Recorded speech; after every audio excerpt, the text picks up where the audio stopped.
vamos a um diário de leitura por aqui, de Anjo Mecânico, que está sendo uma leitura coletiva lá no meu Clube do Livro. Nós estamos lendo a trilogia Peças Infernais. O primeiro livro vai ser agora em agosto. E hoje eu vou debater com vocês, eu vou conversar com vocês aqui um pouco sobre os 6 primeiros capítulos, que é conforme o nosso cronograma lá do clubinho. Então, você não vai ter spoiler, caso tenha lido até o sexto capítulo, certo? Mas se você não leu até o sexto capítulo, por favor, não assista esse vídeo agora, deixe para assistir depois, porque senão você vai pegar bastante spoiler aqui, porque é um diário de leitura. Então, eu vou reler e falar sobre o que eu li até o momento com vocês, tá? Oi, oi, tudo bem com vocês? Aqui é a Pan, sejam muito bem-vindos de volta ao canal. Por aqui a gente fala de livros, indica leituras, abre caixinhas, faz book haul. Também fazemos maratona literária o ano todo, tem maratonas literárias muito legais. Até vou deixar a minha playlist de maratonas, algumas que eu coloquei aqui no canal já.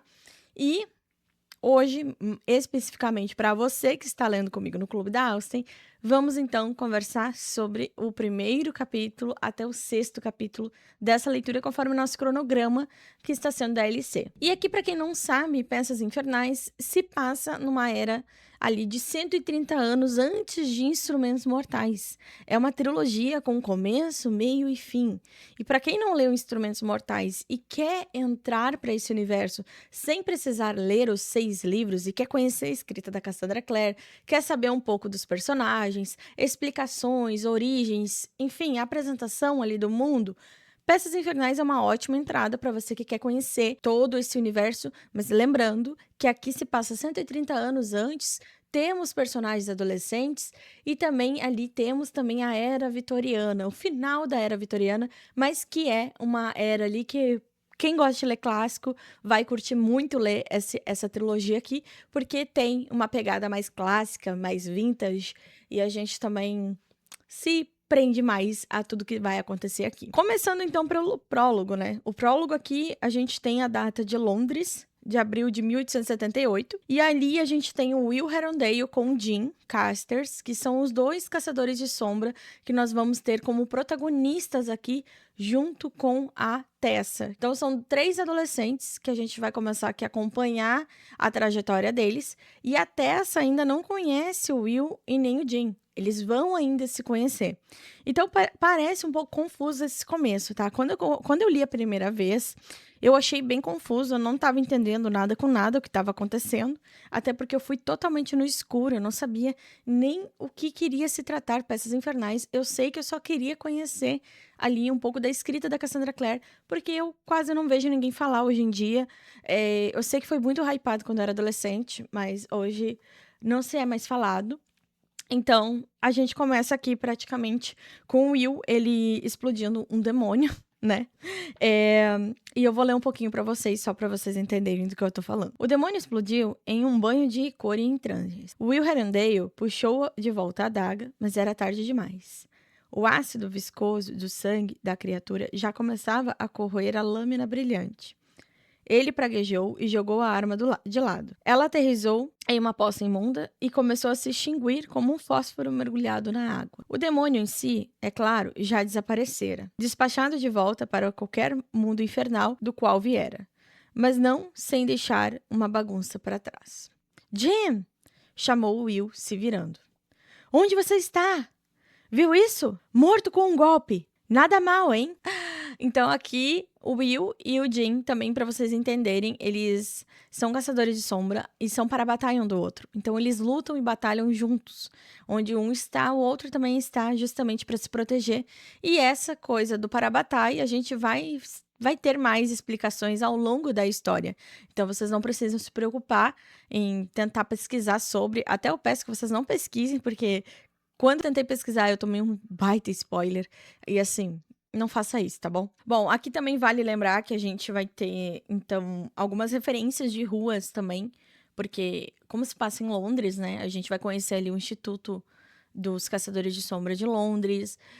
Também a gente vai ter um pouquinho, mas assim, ó, bem pouquinho da pegada mais histórica ali da Revolução das Máquinas, aquela revolução, a segunda Revolução Industrial. Então ali a gente vai ter esse acompanhamento bem de perto, né, de pertinho. como é uma era de 1878, quase 1900, então a gente tem esse rabinho aí de uma Londres mais à base de carvão, bem cinza, bem poluída também, porque a gente sabe que, voltando lá atrás, Londres era uma cidade muito poluída por causa das máquinas, das indústrias, recém começando, né? Eu acho muito legal que o Will aqui ele já mostra o seu jeito de ser. Ele já mostra, tipo assim, sou uma pessoa fechada, sou uma pessoa que gosta de brincar, irônica, então eu sou mais, assim, levo mais na esportiva as coisas. E já o Jim, a gente já vê que é uma pessoa mais centrada, mais neutra, né? O Jim, eles têm duas... eles são de características diferentes. Então, eu acho que é por isso também a gente fica meio que, sabe? Envolvido com os dois tipos de pessoas, assim, sabe? Porque a gente gosta dos dois, né? Enfim, vamos continuar aqui. Tem uma parte bem aqui no prólogo, logo em seguida, quando ele encontra o Jim, né? Se passa toda aquela descrição, porque a Cassandra ela gosta de fazer uma imersão com descrição pra gente. Diz assim o trecho: tinha manchas escuras na frente da camisa branca e as mãos estavam ensopadas de vermelho. O Will ficou tenso. Mais uma vez, o Will mostrando ali que o seu Parabatai, né, se machucou e ele, opa, já fica naquela situação de alerta, assim, sabe? Você está sangrando? O que aconteceu? Jean afastou a preocupação de Will com um gesto. O sangue não é meu, é dela. E aí a gente tem ali um assassinato, né, de uma mulher morta. Na verdade, é uma garota de 14 anos, então bem jovem, né, num beco atirado por nada ali. E aí eles ficam querendo saber o porquê que o demônio matou, né? E esse demônio tem um nome, que é chamado Shax. E eles ficam pensando ali, o porquê que estão matando esses jovens, porque não é só aquela jovem ali encontrada no beco. Termina aí a parte deles no prólogo e pula pra Sefton, maio. Ou seja, um mês depois, naquele mesmo ano. E a gente tem a Tessa. A Tessa que ela já começa... com a parte de que ela vendeu tudo, a tia dela faleceu, ela vendeu tudo, pegou uma passagem para Londres para encontrar o irmão dela, o Nathaniel. Nathaniel, ele foi morar em Londres para trabalhar e a Tessa ficou com a sua tia. Só que a sua tia falecendo, a Tessa não tinha como se sustentar. E aí ela vendeu tudo e acabou indo atrás do irmão, né? E aqui a Tessa também fala de que vendeu as joias todas que ela tinha, roupas, e ela só ficou com um colar, que é um anjo mecânico, que tem, tipo, um tic-tac, né? Dentro dele, assim, tic-tac, tic-tac, tic-tac. E ela carrega esse colar, esse anjo, com ela, porque a mãe dela dizia que dava boa sorte, era um colar da mãe dela. Então, eu achei bem diferente, né? Esse começo. Eu fiquei muito confusa, gente. Muito confusa, porque quem é Tessa? Quem é Will? Quem é Jean? Né? Então, eu acho que vocês também devem ter ficado um pouco confusos, né? Por causa desse começo aqui, desse prólogo. E aí, a Tessa, então, estava indo ao encontro de Nathaniel. Ela chega lá ela desembarca lá no porto. E nisso chega uma criatura, uma pessoa diferente, perguntando para ela se ela é a Teresa Gray. Senhorita Gray, no caso. E aí ela diz que sim. E o cara fala, o seu irmão mandou te buscar. Vamos? E ela, bom, pergunta, né? Onde ele está? E ele simplesmente diz, não, a gente vai encontrar ele. Vamos lá.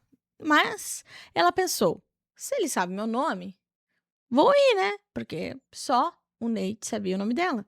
Porque eles eram próximos, ela não tinha amizade com mais ninguém. E eu acho isso muito interessante aqui, porque a gente tá falando numa época onde não tinha internet, onde não tinha nada para se confirmar que a pessoa era confiável. Então, como era muito fácil, assim, de confiar nas pessoas, né? Bastava dizer o nosso nome, o nosso sobrenome, dizer que conhecia o fulano de tal, pra ir junto com ele. Eu não julgo porque é da época.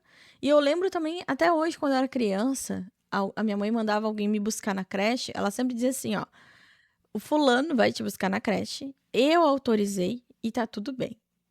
Aí eu lembro direitinho quando alguém me buscava, a tia da creche perguntava pra mim se eu conhecia, e eu dizia que sim, que a minha mãe já tinha me avisado que ele ia me buscar. Então, assim, como que era a comunicação sem tecnologia e como que era essa base de confiança, né? É isso que eu acho muito interessante. E aí, a carruagem que a Tessa entra abriu e tinha uma mulher lá meio diferente também, meio esguia, e ela dá uma descrição aqui bem diferente. E ela entra pra dentro da carruagem porque a mulher confirma que é a senhorita Teresa Gray. E aí ela vai junto com essa gente, né? Só que assim, o que a Tessa não sabia é que ela estava sendo sequestrada. Ela não, ela não foi encontrar o irmão dela. Ela foi para uma casa que se chama das Irmãs Sombrias, e agora a gente já vê aqui nessa parte, né, de 6 semanas depois, ou seja, 1 mês e 2 semanas, que a Tessa, ela foi, querendo ou não, aprisionada para despertar, para aflorar um poder que ela não tem, que ela não tinha. A Tessa sempre achou que ela era uma pessoa normal e ela não sabia nada disso. Ela estava se enfiando num mundo assim perverso, né, de pessoas boas, mas também de pessoas ruins, como bruxas, lobisomens, vampiros, e ela não sabia nada. Os caçadores de sombra, ela não sabia nada. E aí, bem logo no começo, eu acho muito legal também falar, tá? Que a cada início de capítulo, aqui, por exemplo, nós vamos tendo trechinhos de livros clássicos. E aqui, por exemplo, diz um trecho assim, ó. Além deste local de ira e lágrimas, ergue-se apenas o horror da sombra. E esses trechinhos que a Cassandra vai colocando no início do capítulo são, querendo ou não, pecinhas do que vai vir naquele capítulo. Então é interessante a gente sempre parar para prestar atenção nesses trechos que é colocado logo no início. Ali, além deste lugar de ira e lágrimas, ou seja, além da casa sombria, que é onde ela vai parar, né, com as irmãs sombrias, ergue-se apenas o horror da sombra. Então, a gente entende que até essa aqui ela vai sofrer, ela vai passar por um período bem tenso até ela conseguir sair dali. E as Irmãs Sombrias, elas falam para Tessa que o irmão dela está também aprisionado, que o irmão dela também está sequestrado. Ora, quem tem irmão ou irmã vai se colocar no lugar dela, e é óbvio que a Tessa cede a fazer todos os experimentos e passar por todas as torturas que as Irmãs Sombrias vão fazer com ela. Então aqui começamos assim. As irmãs gostariam de vê-la em seus aposentos, senhorita Grey. Tessa repousou o livro que estava lendo. Aliás, a Tessa ama ler, tá? E virou, vendo Miranda parada na entrada do quartinho. Exatamente como fazia todos os dias a essa hora, entregando a mesma mensagem todos os dias. Como sempre, Tessa solicitaria que esperasse no corredor e Miranda deixasse o recinto. 10 minutos depois voltaria e diria a mesma coisa. Se Tessa não viesse da maneira obediente após destas tentativas, Miranda pegava e arrastava sem protestos pelas escadas até o quarto quente e mal cheiroso das irmãs sombrias que esperavam por ela. Então, assim, é muito doido tudo que essa menina vai começar a passar aqui. A gente não vê muitas coisas explícitas, não é um livro muito pesado, né, com descrições das torturas. Isso a Cassandra Clare, ela tá de parabéns também. A gente não precisa ter tantas descrições assim do abuso psicológico que a Tessa passa, mas a gente sabe que ela vai passar. E também outra coisa interessante, que logo no primeiro capítulo, a Tessa, ela fala sobre Jane Eyre. E pra quem não conhece, Jane Eyre é um livro muito clássico, né, de uma das irmãs Brontës. E aqui, Jane Eyre é narrada por ela, comparando a beleza da Tessa. A Tessa, ela não se acha bonita, sabe? E a gente tem assim, ó. Nem sempre ela escolhera diante do próprio reflexo. Nate, com sua beleza natural, era aquele sobre quem a família inteira concordava ter herdado a beleza da mãe. Mas Tessa sempre se contentou com o próprio cabelo castanho e suave e firmes olhos cinzentos. Jane Eyre tinha cabelos castanhos e muitas outras heroínas também. Outras pessoas também têm cabelo castanho e são alguém importante. Então ela também pode. Daí ela fica pensando e fica se comparando, sabe? Eu acho tão fofo isso, porque Jane Eyre é um livro muito bom, é um livro clássico assim que eu recomendo para todo mundo ler. É o segundo livro clássico favorito das irmãs. O meu primeiro é O Morro dos Anjos Vivantes. Então a gente tem aqui essas citações. Mas também tem outras citações de clássicos ao longo desses 3 livros. Por isso que eu digo assim, você não precisa ler todo esse universo de Shadowhunters, né? Você não precisa ler todo esse esquema de pirâmide, que é vários arcos de vários personagens que a Cassandra escreveu, mas você pode ler Peças Infernais, que já é uma boa entrada, tu já vai gostar, vai curtir, e se não quiser ir adiante, se não quiser ler os próximos, não precisa, tá certo? Não parecia suntuosa agora. No entanto, parecia abatida, esfarrapada e, no geral, como um espantalho assustado. Ficou imaginando se Nate sequer reconheceria se a visse. Então, ela também, antes dela encontrar as Irmãs Sombrias, que a Miranda tá esperando ela também fala muito da aparência dela, porque, óbvio, ela tá, assim, sendo tratada que nem animal, né? Ao pensar nisso, seu coração pareceu encolher no peito. Nate, era por ele que estava fazendo tudo isso, mas às vezes sentia tanta saudade dele que parecia ter engolido cacos de vidro. Sem Nate, estava completamente sozinha no mundo. Não havia ninguém por ela, ninguém no mundo que se importasse se ela estava viva ou morta. Às vezes, o horror desse pensamento ameaçava dominá-la e empurrá-la para a escuridão sem fim, da qual não retornaria. Se ninguém no mundo se importa com você, você sequer existe. E aí a gente tá falando aqui dessa parte que pega para todos nós, né? A gente tem pessoas hoje à nossa volta, independente se são pessoas de sangue, familiares, ou pessoas que a gente faz amizade e consideramos nossa família, porque família, eu sempre vou dizer, não é sangue, família é laços, conexões que a gente cria ao longo da nossa vida.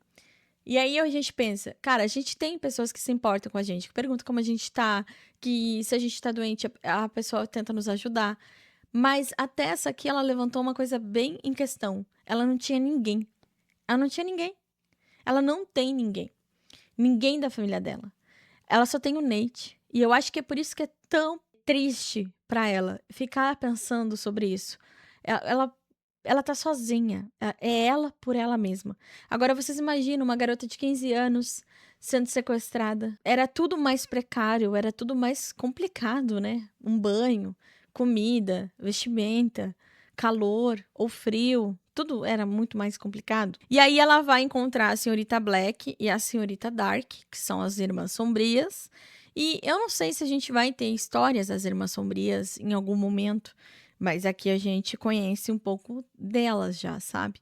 E a Tessa faz uma breve descrição dos aposentos dela, que fede, que é um ambiente mofado, é um ambiente rançoso. E aí a gente vai conversando aqui com as irmãs sombrias. Logo em seguida tem um outro trecho que eu marquei também, que diz assim, ó.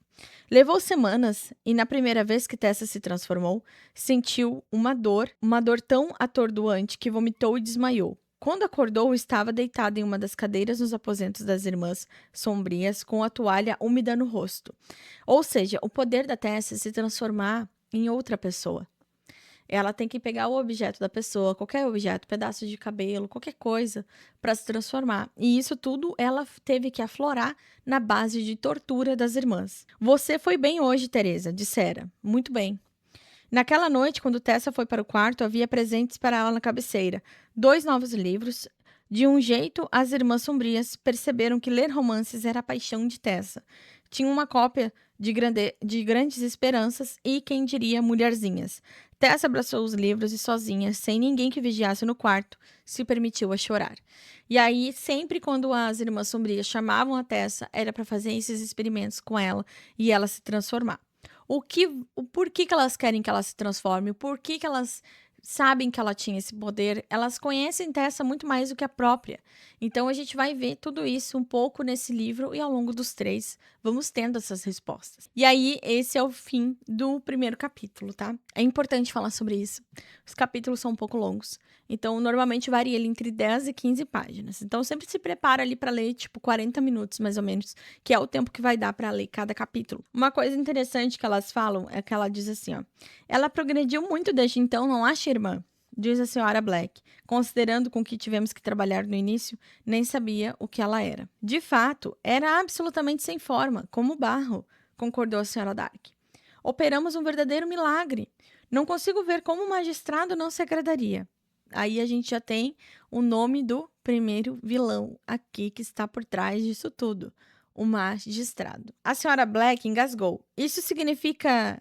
Você acha que é a hora? Ah, absolutamente, querida irmã. Ela está mais pronta do que nunca. Hora de nossa Teresa conhecer o seu mestre. E aí a gente vai ter já um pouquinho de ação nesse início do capítulo 1, tá?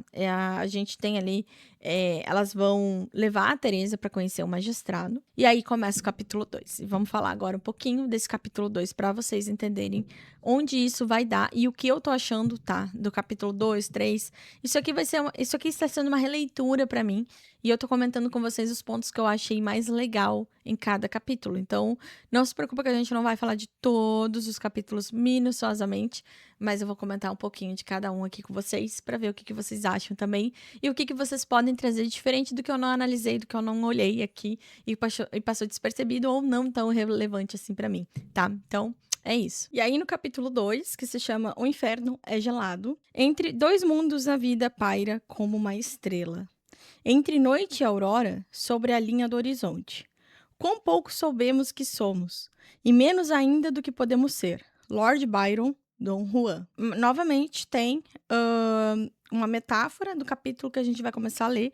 Então, cada capítulo sempre vai ter essas metáforas em base de livros clássicos que a Cassandra costuma colocar. E aí a gente já começa, né? Novamente a senhora Black começa a chamar a Tessa de menina tola. Ela pergunta ainda pra ela o que achou que fosse conseguir fugindo daquele jeito? Aonde que você poderia chegar? Porque Tessa não tem ninguém, então novamente ela bota aquela lembrança na Tessa que tipo, tu não tem ninguém e tu não tem pra onde fugir, tu não pode fugir daqui, né? E ela complementa assim, ó. Uma pena termos precisado trabalhar com um barro tão bruto, apesar do talento. Então, elas chamam a Tessa de barro todo momento, porque a Tessa, querendo ou não, ela era algo bruto, algo sem formação lá para elas, né? Sem o poder, ela estava com o poder adormecido. E aí as irmãs tiveram que trabalhar isso em cima dela, em base de tortura, em base de muita exploração para que a Tessa pudesse começar a colocar o seu dom em prática, a sua transformação. Tem várias coisas que eu coloquei nesse capítulo, temos algumas marcações e eu vou ler algumas delas aqui para vocês, porque é o momento em que a Tessa ela é levada para conhecer o magistrado, ela troca uma ideia com o magistrado ali, né, conversa, e aí ela conhece, depois disso, ela conhece o Will. O Will aparece lá na mansão das Irmãs Sombrias, né? Então a gente sabe que o Will ele chega ali em busca de respostas por causa da menina que eles encontraram morta no beco, né? Eles sabiam mais ou menos onde procurar as primeiras pistas. E aí ele vai nessa mansão das Irmãs Sombrias e ele se depara com a Tessa. E ele salva a Tessa. Salva, ele, entre aspas. Ele vê que a Tessa não é dali. Ele vê que a Tessa está sendo mantida em prisão domiciliar, né? Por causa do sequestro que eles fizeram. E aí ele diz assim, vamos embora comigo, né? Se tu quer sair daqui, a tua liberdade, vem comigo. E ele convida a Tessa para sair. Então, já no segundo capítulo, a gente já tem essa parte da Tessa conhecendo o Will Herondale. E aí eles começam a ter esse laço, né? Eu não sei se vocês notaram, na página 40, eu marquei esse trecho inteiro, né? Houve barulho como o vidro rachando, a maçaneta intocada girou. Rápido em seguida, mais rápido. E a porta se abriu, uma fraca lufada de fumaça erguendo das dobradiças. Agora você vê, disse o Will, guardando um estranho objeto e fazendo um gesto para que a Tessa o seguisse. Vamos! E aí... Esse objeto, querendo ou não, é a estela que os caçadores de sombra usam para criar aqueles símbolos, né? Aquelas insígnias para abrir portas, para ficar invisível. Dá para desenhar neles mesmo. Cada vez que eles desenham neles mesmo, fica aquela marca, né? E aí, inexplicavelmente, ela hesitou, olhando para o quarto que foi sua prisão por quase 2 meses. Então, a Tessa ficou 2 meses presa nessa mansão. Meus livros, ela falou. E aí, com certeza, eu teria falado isso. E daí ele responde pra ela, eu te arranjo mais livros. Tipo assim, ele tava levando ela embora, porque eles estavam na correria. E aí, ela fala assim, mas meus livros, gente, tipo... É uma coisa que todas nós, eu acho que falaríamos, né. Porque imagina, os livrinhos dela que ela ganhou, querendo ou não. E aí eles se apressam e o Will consegue tirar ela daquela mansão. Também tem outro trecho na página 41 que eu marquei assim, ó. Senhor Herondale disse: "Foi meu irmão que mandou aqui para me encontrar?" Ela perguntou para ele, né. E aí eles começam a ter uma conversa. "Nunca ouvi falar no seu irmão." Então a gente já sabe, descarta que o Will conhece o Nathaniel, né. E, e aí ele complementa: "E até 10 minutos atrás, senhorita Grey, também nunca tinha ouvido falar em você. Venho seguindo o rastro de uma menina morta há quase 2 meses. Ela foi assassinada e deixada num beco para sangrar até a morte. Estava fugindo de alguma coisa." Então ele já explica para ela por que ele foi nessa mansão, né. Aí tem outros trechos também que eu fui marcando desse capítulo, página 45, também diz assim, ó: "Malik", diz ele, com sua lâmina branca de gelo que iluminou-se como uma estrela, que seria a Estela, né. "Sai do meu caminho, pequeno guerreiro Nephilim", disse Senhora Black, "e leve consigo suas lâminas, Serafim. Essa batalha não é sua." "Está enganada quanto a isso. Ouvi algumas coisas sobre seu respeito, milady. Sussurros que correm pelo submundo como um rio de veneno sombrio. Soube que você e sua irmã pagam caro pelos corpos humanos mortos. E não se importa com a maneira de qual chegam e de qual estado ficam." Então, a senhora Black e a senhora Dark, elas estão sim por trás dessas mortes de jovens. E aí a gente já tem essa resposta. São elas, né? E o magistrado. E aí a incógnita fica na nossa cabeça. Quem será que é o magistrado? Eu confesso que eu consegui criar muitas teorias no início, logo que eu li pela primeira vez. Eu coloquei ali vários personagens ao longo do livro. E foi engraçado também que nesse capítulo 2 aqui, já aparece outros caçadores de sombra, como o Henry, que é o esposo da Charlotte. E a Charlotte, ela é a diretora do Instituto ali de Londres, que a gente também vai conhecer mais pra frente. E também eles matam uma das irmãs sombrias, né? Então, já meio que acaba ali pra uma delas. E é muito interessante porque normalmente livros, quando a gente começa na trilogia, a gente não tem tanta ação assim no começo. E eu acho que é isso que faz a escrita da Cassandra ser diferente, porque te prende. É uma ação que já acontece logo no começo, entende? Então, pra mim, isso é muito válido como uma leitura, principalmente de um universo que tu não conhece nada. E aí, no capítulo 3, a gente já tem o Instituto. E o começo do capítulo, o trechinho que a Cassandra bota de pista pra nós é: amor, esperança, medo e fé. Isso faz a humanidade. Esses são o sinal, registro e caráter. Robert Bryan para Celsus, é o nome do trecho que ela retirou. No sonho, Tessa estava mais uma vez amarrada à pequena cama, metálica na casa sombria. As irmãs se inclinavam sobre ela, tilintando pares de longas agulhas de costura, rindo com vozes agudas e penetrantes, enquanto Tessa olhava. As feições mudaram, os olhos afundando nas cabeças e os cabelos caindo e pontos de costura aparecendo na boca até fechá-las. Tessa soltou um guincho sem voz, mas elas não pareceram ouvir. Então, as irmãs desapareceram por completo e a tia Harriet, que é a tia que faleceu, estava ao lado de Tessa, com o rosto ruborizado de febre, como havia estado durante a terrível doença que a havia matado. Olhou para Tessa com muita tristeza. "Eu tentei", disse ela. "Tentei amá-la, mas não é fácil amar uma criança que não é sequer humana." "Não é humana?", diz uma voz feminina desconhecida. "Bem, se não é humana, Enoch, o que ela é?" A voz ficava cortante com a impaciência. "Como assim não sabe? Todo mundo é alguma coisa. Esta menina não pode ser nada." E aí a Tessa acorda desse sonho, né, que ela tem alguns pesadelos sempre com esse momento das Irmãs Sombrias, misturado com o momento que tá acontecendo. Ela tá no instituto, o irmão Enoch é o irmão do silêncio, que cuida desse instituto, que vai lá e ajuda, né, eles são responsáveis ali, e a gente tem um pouco mais deles em Instrumentos Mortais, a gente conhece também a Cidade do Silêncio, enfim. E aí o irmão Enoch está ali, querendo ou não, ajudando a cura da Tessa e vendo que ela não é uma humana. Ela tem, sim, algo mais sobrenatural dentro dela. Então a gente já fica aí ligado o que ela pode ser. Ela é caçadora de sombra? Ela é feiticeira? O que ela é, né? A gente fica se perguntando a todo momento. Quem leu Fogo Celestial de Instrumentos Mortais a segunda e terceira parte vai saber o que a Tessa é, porque temos lá spoilers de Peças Infernais. Então, até aconselho você que, se estiver lendo Peças Infernais ou Instrumentos Mortais, deixe para ler o Fogo Celestial, que é o último livro de Instrumentos Mortais, para depois. Primeiro comece por Peças Infernais, que eu acho que vai ficar melhor aí para o teu entendimento, tá? Então, aqui a gente tem ali já a Tessa tendo uma troca. A Tessa, ela tá super desconfiada, né? Ela tá desconfiada porque, querendo ou não, são pessoas todas estranhas para ela. Ela saiu de uma casa aprisionada e foi parar no instituto, que, querendo ou não, é uma casa, é uma caixa, do qual ela não pode sair ainda também, que eles precisam saber de onde ela é. E aí eles meio que se envolvem, né, nos problemas dela, porque ela não é normal, ela tem um dom.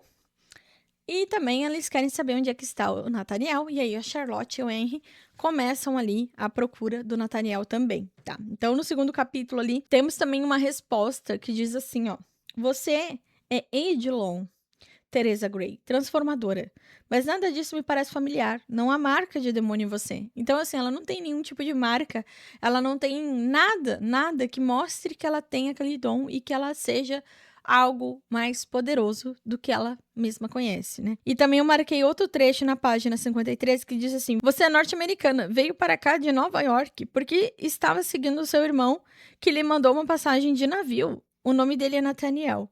Tessa congelou. Como você sabe tudo isso? Sei que Will a encontrou na casa das Irmãs Sombrias, disse Charlotte. Sei que alegou que alguém conhecido como magistrado estava indo buscá-la. Sei que não faz ideia de quem ele seja. E sei que uma batalha das Irmãs Sombrias acabou inconsciente e foi trazido para cá.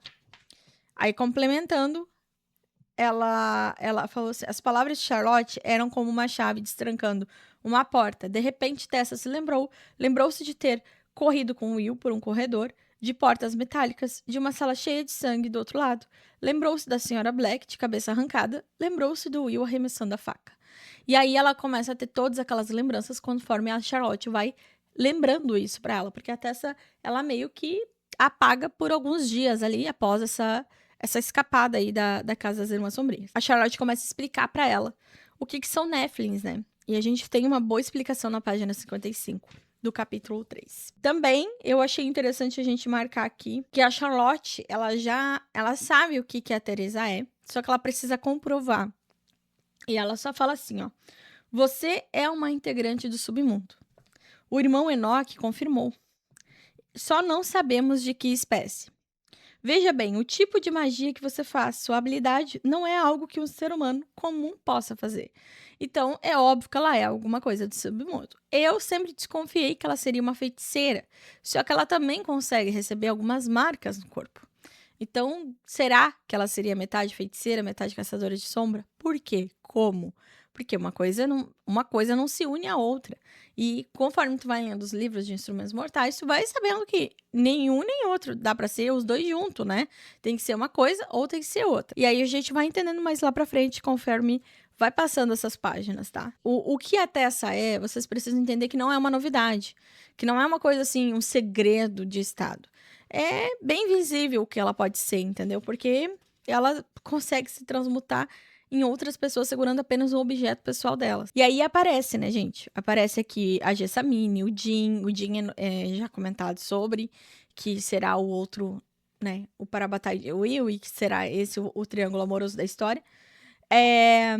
E daí o Will falou assim: não há motivo para ser grosseria, começou interrompendo-se. Em seguida, quando Charlotte se sentou, Ereto soltou um gritinho espantado. Henry! Charlotte, querida, desculpe o atraso. Sabe que o sensor está quase funcionando. O Will interrompeu. Henry, disse, você está pegando fogo, sabe disso, não sabe? E aqui foi engraçado esse trecho que eu marquei, porque o Henry, ele é muito sonso, gente. Ah, sim, disse Henry animado. As chamas agora já estavam à altura do ombro. Trabalhei como louco o dia todo. Charlotte ouviu o que eu disse sobre o sensor? Ele falando sobre o sensor ainda. Henry, seu braço! Ela gritou. Que diabos? Aí ele pega e apaga, né, o fogo do braço. Mas assim, a gente consegue entender também que Charlotte e Henry, eles são casados, eles é um casal. Só que quem é a diretora e quem manda na porra toda ali é a Charlotte. Só que a Charlotte só conseguiu ser a a predominante do instituto porque ela casou com um homem.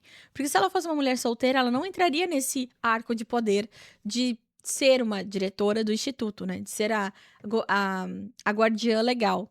E aí, a Charlotte, ela tem só 23 anos, gente. Ela é muito nova. Então, por ela ser mulher e ser muito nova, naquela época, era muito difícil uma mulher conseguir um poder. E a Charlotte é muito foda, muito foda. A gente vai acompanhar ali, tanto ela, o Henry, que é inteligente também, eles são, assim, um casal muito foda mesmo. E o Henry, ele é muito sonso, gente. Ele é muito pateta. Pra mim, assim, o Henry é um dos personagens mais legais, divertidos, talvez.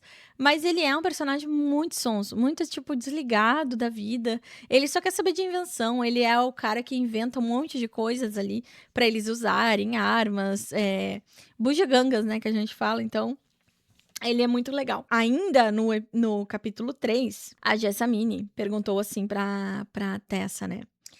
Qual é a sua habilidade?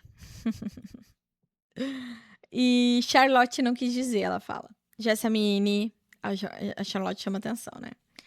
Não acredito que ela possua alguma. Acho que é simplesmente uma intrometida que sabe do que acreditarmos que faz parte do submundo.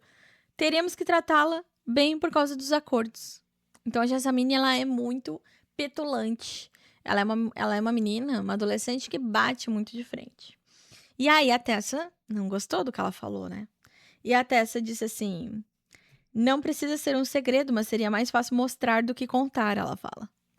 E aí o Henry, excelente, adoro demonstrações. O Henry sempre quebrando o gelo, né, da situação. E aí a Jessamine franziu o nariz pra ela, porque ela disse assim, preciso de um anel, né, uma coisa pessoal sua.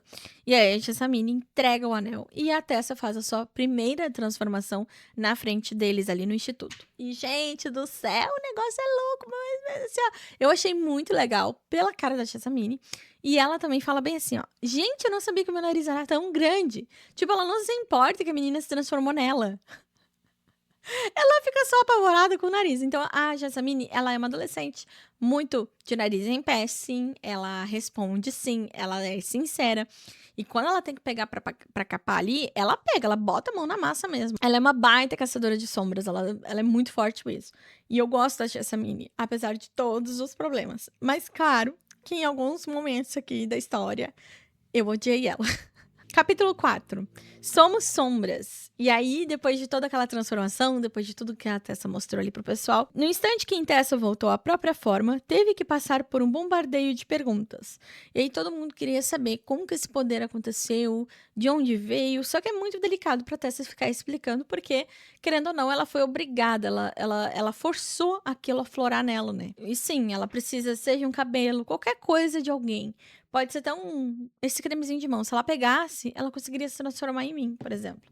Um cabelo meu, qualquer coisa que seja minha. Eles falam também, surge aqui pela primeira vez o Clube Pandemônio. Então, eles querem tentar saber mais sobre esse magistrado. A Tessa não sabe quem ele é ainda, porque não deu muito certo os planos da Irmã Sombria em apresentar a Tessa para o magistrado. A Tessa tá preocupada porque ela quer saber do irmão dela. Ela não quer saber dos problemas dos caçadores de sombra, né? Ela não tá preocupada com a menina que foi encontrada no beco morta. Ela quer saber do irmão dela. E eu acho que isso é super tranquilo de a gente entender, porque é irmão, gente. Desculpa, até você tá conhecendo o pessoal agora. Não teria por que ela se importar tanto com eles assim, né? E vice-versa também. Só que eles são muito fofoqueiros, muito fuxiqueiros, e eles querem se meter onde não são chamados, né?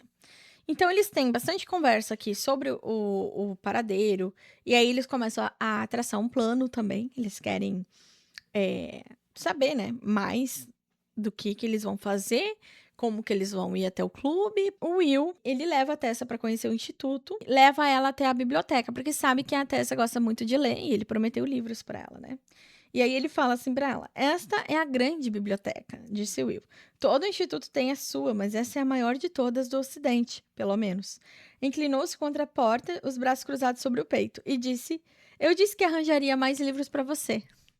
E aí ela fica deslumbrada, são muitos livros, né? Eles começam a trocar uma ideia ali dos livros que eles mais gostam. Aí ela diz assim: bem, eu quero romances ou poesia, livros são para ler, não para não para transformar indivíduos em rebanhos. E eu gostei tanto dessa frase que eu marquei aqui, sabe?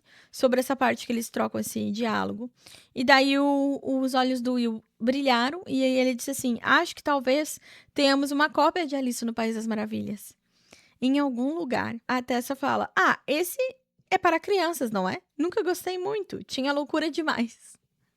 Os olhos de Will estavam muito azuis. Aí ele falou assim: há muito sentido na loucura às vezes, se quiser enxergar. E até vou reforçar aqui esse trecho que ele respondeu para ela, porque faz total sentido. Eu não sei se vocês já leram Alice no País das Maravilhas. Eu gosto muito de ver os livros da Cassandra trazendo essas indicações e referências de clássicos pra gente, né? Então, o Will aqui já deu uma letrinha pra gente, se a gente quiser ler Alice no País das Maravilhas e saber a loucura toda que a Tessa estava querendo dizer. E aqui na página 80, vocês vão ver aqui sendo comentado sobre o Códex do Caçadores de Sombra, né? E tem esse livro aí, que foi publicado já. E nesse códex ali começa a trazer toda a explicação, a origem dos Caçadores de Sombra. E aqui a gente sabe também que foi o anjo Raziel, né? Tem aqui sobre marcação, o anjo saindo do lago com uma espada em uma das mãos e um cálice na outra. Abaixo da ilustração, uma legenda dizendo: o anjo Raziel e os instrumentos mortais. Então aqui a gente já tem o que vai acontecer daqui a 130 anos, né? Ali representado. Porque a gente vai ter essa história sobre o surgimento dos instrumentos mortais, certo? Então, lá em Instrumentos Mortais, a gente consegue ter essa resposta. Uma fala do Will que diz assim, ó: nenhum de nós tem paz. E isso eu achei muito interessante. Os de Jessamine morreram em um incidente e os do Jin, bem, Jin veio de longe morar aqui depois que os pais foram mortos por demônios. Pela lei do pacto, a Clave é responsável por caçadores de sombras menores de 18 anos sem pais. Então vocês são a família um dos outros, a Tessa falou. Se quer romantizar, suponho que somos todos irmãos e irmãs sob o teto do instituto. Você também, senhorita Grey, ainda que temporariamente, ele fala. Então ele já dá aquele acolhimento para ela não se sentir sozinha. Nesse caso, disse Tessa sentindo sangue quente subindo pelo rosto. Acho que prefiro que se refira a mim pelo primeiro nome, como faz com a senhorita Lovelace, que é o sobrenome da Jessamine.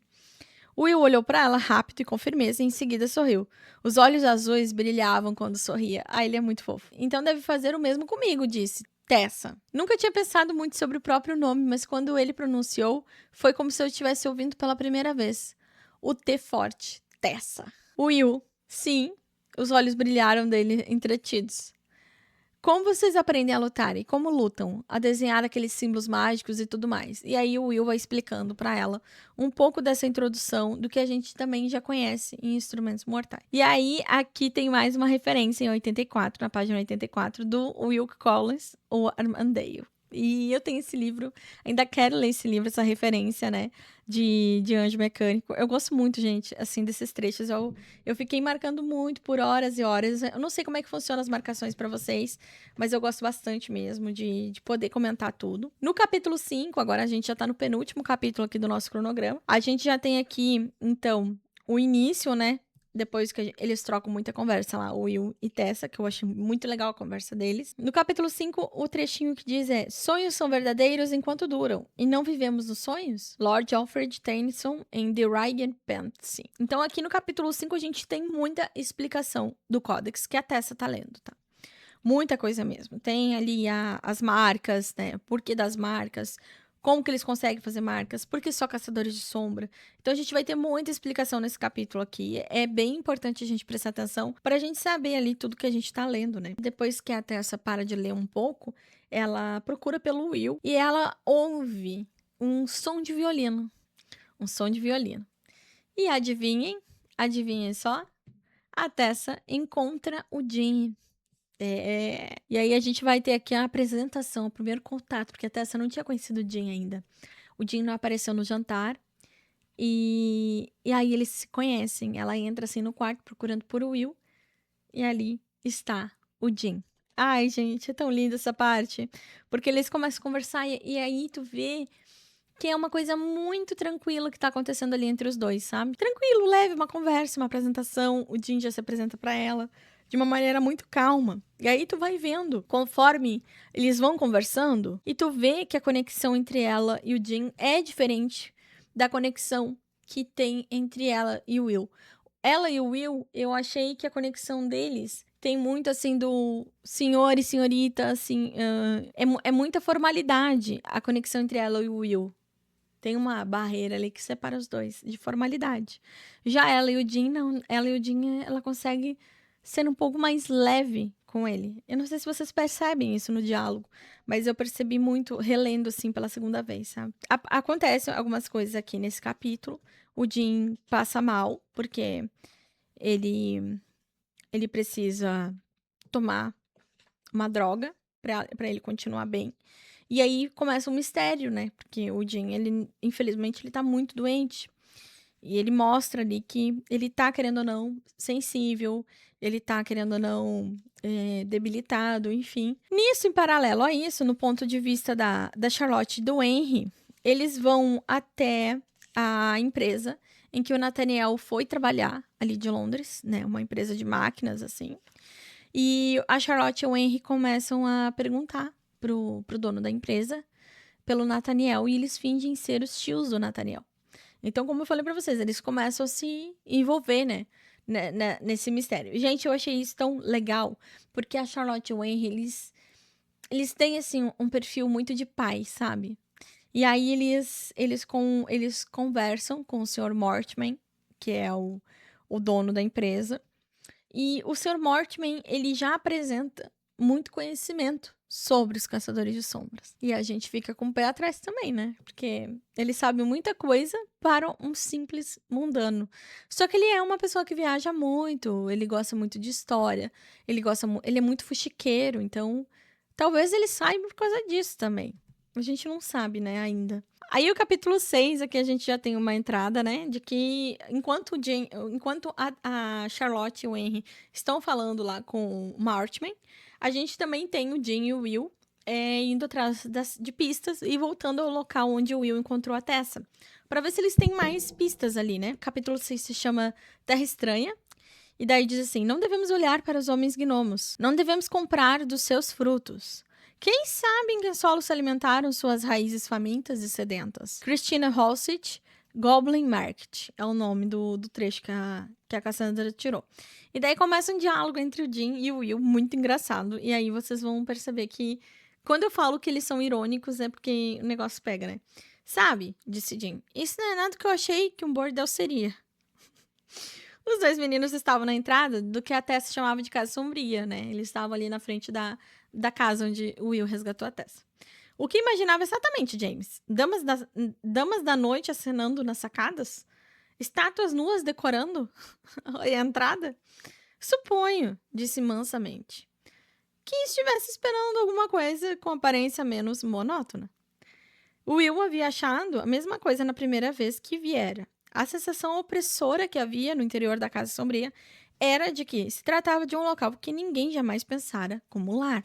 E aí, na outra página, continua assim: as janelas fechadas pareciam engorduradas, as cortinas escurecidas, sem lavagem. Que nojo. E aí, eles vão ali entrar dentro da casa das Irmãs Sombria, né? E surge o trecho que todo mundo fala até hoje, que é impossível tu ler Peças Infernais, ler Anjo Mecânico e não se lembrar do Will falando da varíola demoníaca. Aí tem um trecho que, se você quiser marcar aí na página 112, tá? Que diz assim, ó: belo lugar para morar, não é? Vamos torcer para que tenham deixado alguma coisa além de sujeira. Endereços para encaminhar correspondências, alguns membros amputados, uma ou duas prostitutas. De fato, se tivermos sorte, talvez ainda possamos pegar sífilis. Esse é um diálogo irônico deles, tá? Ou varíola demoníaca, sugeriu Will alegremente, tentando a porta sob a escada.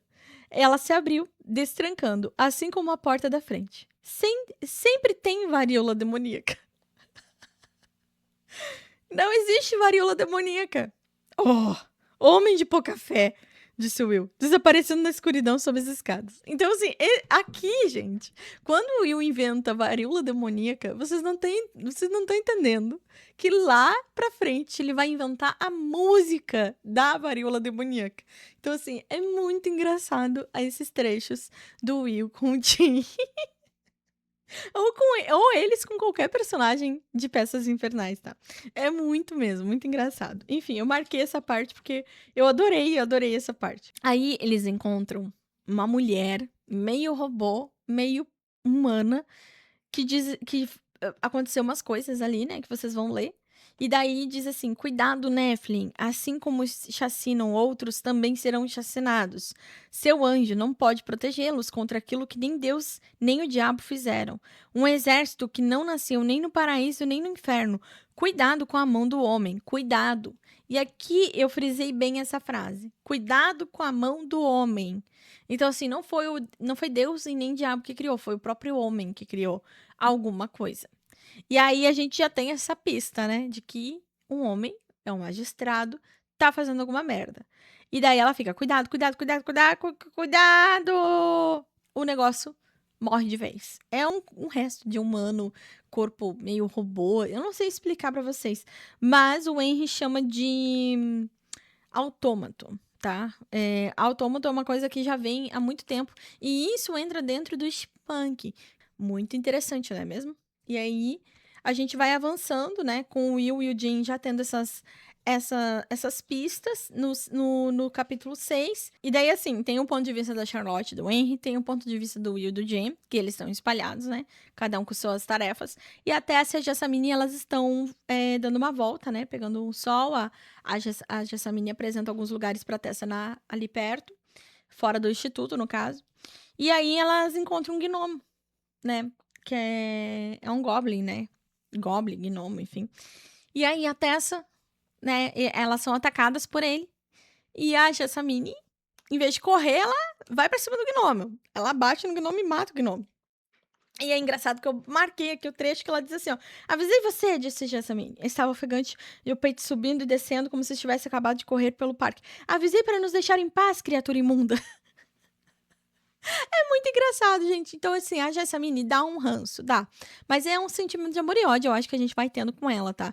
E calma, vocês vão odiar muito ela ainda. Vão odiar mesmo. Mas também vocês vão sentir muito, muito.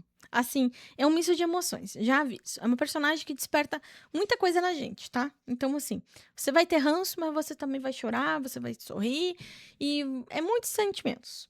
Aí na página 124, tendo viajado como viajei, ouvi histórias sobre organizações semelhantes em muitas cidades, grupos de homens, que também sabem o mundo das sombras e desejam compartilhar conhecimentos e vantagens, mas paga-se caro para entrar na sociedade e manter o segredo. O preço é mais alto do que isso. O Mortimer, Henry e Charlotte começam a conversar sobre as viagens dele, e ele começa a demonstrar muito interesse por esse mundo de caçadores de sombras, submundo e tudo mais. Mortimer franziu a testa, conforme a Charlotte vai comentando.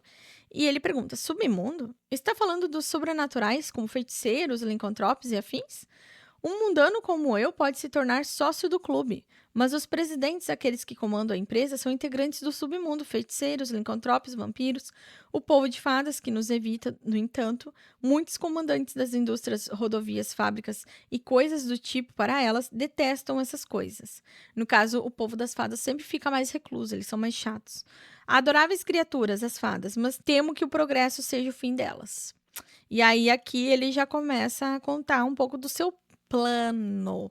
Porque, querendo ou não, o clube Pandemônio ali, como ele explica nesse trecho aqui para nós, é um lugar onde só pessoas de poder pode participar, né?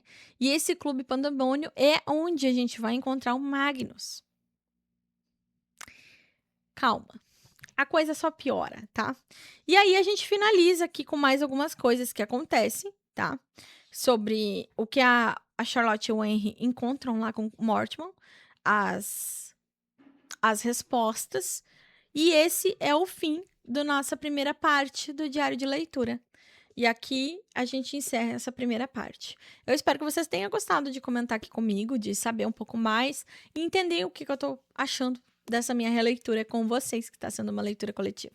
Então, eu acho que é isso, sabe? Eu acho que esse começo, esses 6 primeiros capítulos que a Cassandra traz de Anjo Mecânico, é onde prende, é onde faz com que a gente siga adiante, que para mim muitas vezes é mais difícil quando a gente entra numa trilogia que só vai ter algumas explicações e só vai dar um andamento de ação da metade para o fim, ou no segundo livro. Então, é por isso que eu gosto tanto dessa trilogia, gente. E vocês vão entender o porquê que eu gosto também do romance que acontece nos 3 livros, tá? Não é um romance, não é 100% predominante o romance de Peças Infernais, mas em Anjo Mecânico a gente já vai tendo ali uma boa dose do que a Tessa vai entendendo, conhecendo o Will e Jen, né? E, enfim, vocês vão acompanhar mais. Na próxima parte aqui do Diário de Leitura, eu vou trazer a outra parte do nosso cronograma na próxima semana. E é isso. Obrigada para quem deixou um like, obrigada para quem se inscreveu aqui no canal e para quem está acompanhando os conteúdos. Quem quiser também me acompanhar lá no Instagram, tá aqui tudo linkado abaixo para você me acompanhar nas outras redes sociais. E é por isso que eu fico por aqui. Beijos e até o próximo vídeo. Tchau!